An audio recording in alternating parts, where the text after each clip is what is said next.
We're always told that success is about adding more hustle, more skills, right?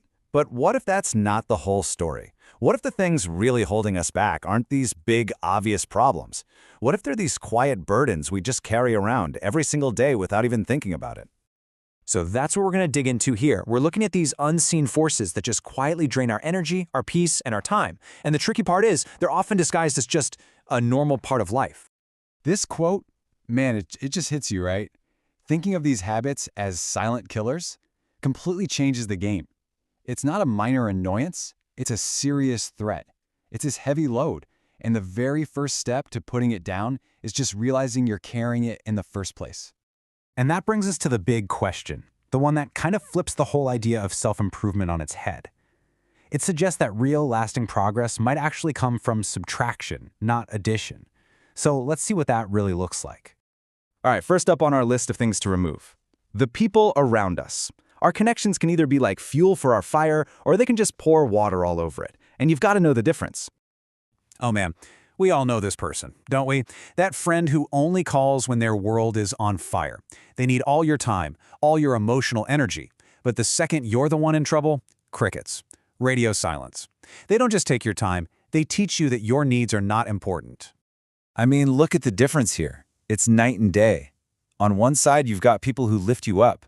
On the other, it's just a one-way street paved with drama. And the advice here is pure gold. You don't need some big, dramatic blow-up. Just quietly vanish from their life. Okay, so we've talked about external forces. Now let's turn inward. Because some of the heaviest things we carry are our own thought patterns, the mental scripts that sabotage us from the inside out. Someday. That one little word. It's where dreams go to die, isn't it? That little voice in your head telling you to wait. Wait till you're ready. Wait for the perfect moment. Let me tell you, that moment, it's never coming. It's a trap. And here is the perfect comeback for that someday voice. Say it with me. Half-done progress is always better than perfect laziness. Getting something, anything done, even if it's messy, is a million times better than a perfectly planned idea that never happens. Okay, this next one is a sneaky one, the victim mentality. And it's a trap because, honestly, it feels kind of comfortable sometimes, right? If nothing is ever your fault, then you never have to be the one to fix it. But here's the problem. If your life story is a tragedy, there's no way you can win in the end. So what's the move? You gotta grab the pen, rewrite the script. Stop telling yourself and everyone else that sad story over and over. Life is gonna hit you, for sure.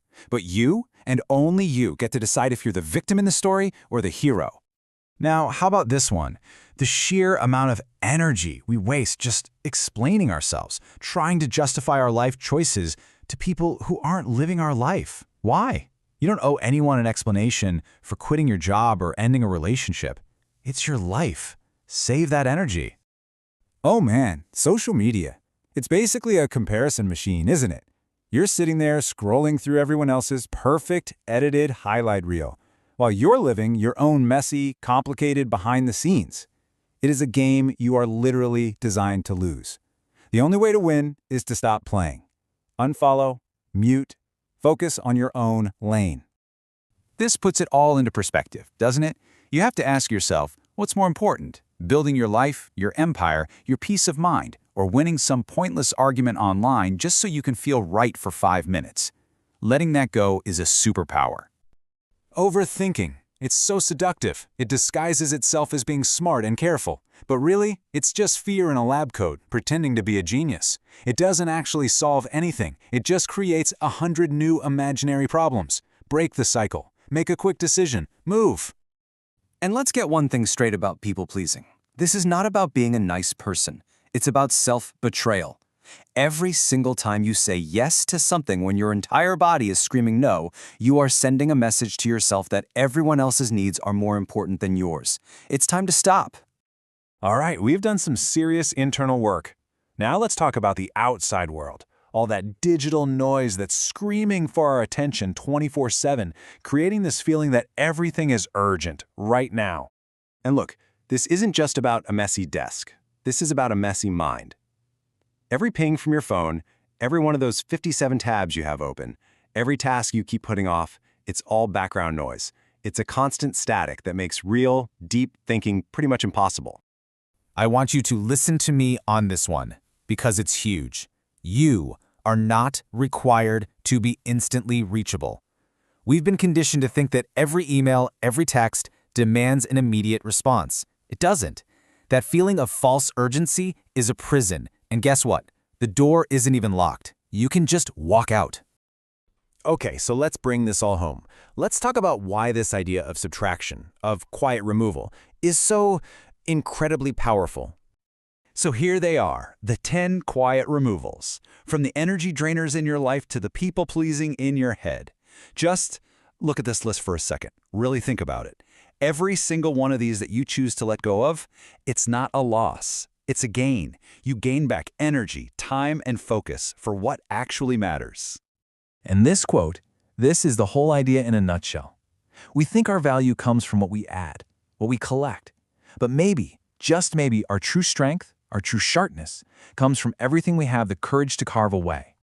And that, right there, is the most important part of all of this. This isn't just some interesting idea. It's a challenge. It's a call to action. Look at that list again and ask yourself, which one of these silent killers will you quietly remove from your life, starting right now? Not tomorrow, not next week, today. If this was valuable to you, do me a favor. Subscribe, like this explainer, and drop a comment below telling us the one thing you're removing today.